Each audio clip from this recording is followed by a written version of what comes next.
kantor pusatnya, di kantor pusat ini bener-bener terjadi ketegangan yang sama seperti yang ada di dalam keretanya. Ketegangannya tuh ngapain? Kan mereka di luar kereta. Ya tentu aja mereka harus memutar otak dan mencari cara bagaimana menyelamatkan kereta dan penumpangnya. Kalau bisa, nyatanya tidak bisa. Lalu apalagi bang? Tentu aja yang seperti yang udah dibilang di awal bahwa kelebihan dari film ini itu bukan hanya tentang film yang memang digambarkan realistis keadaannya, tapi juga film ini yang memang tidak basa-basi.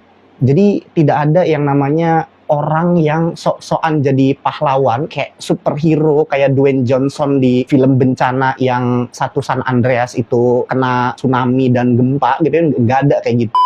Poin plus yang sama juga itu adalah tentang bagaimana film ini itu bisa mempertahankan terutama konsistensi dalam hal acting si karakternya. Bener-bener kalau misalnya di film Jepang tuh kadang-kadang gitu ya, acting karakternya itu dia ya kurang gitu ya. Tapi di film ini tuh gue nggak ngelihat itu. Semuanya dari mulai penonton, gue dong.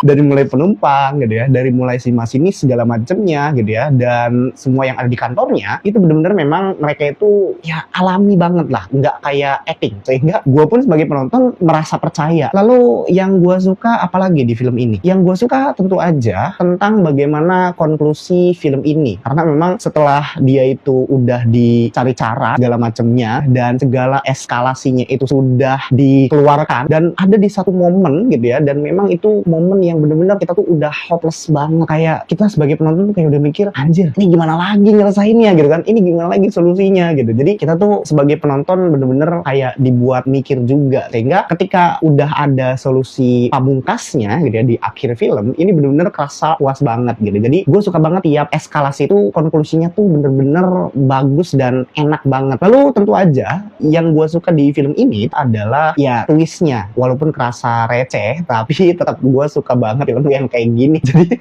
twistnya itu ya bener-bener ya lumayan lah, nggak bagus banget tapi udah cukup untuk bisa menutup film ini itu dengan baik.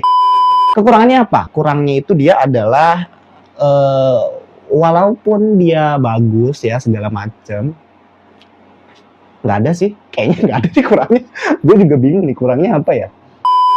Jadi gimana ya, mungkin itu aja dari gua. Kalau misalkan udah nonton, boleh ditinggal review kalian, pendapat kalian di kolom komentar. Kalau misalnya kalian belum like, silahkan di like. Kalau misalnya belum subscribe, silahkan di subscribe. Kalau misalnya belum nonton, silahkan nonton film ini ya. Kalian bisa nonton film ini tentu aja secara legal di Netflix. Itu aja dari gua. Semoga rekomendasi ini membantu. Terima kasih. Ciao.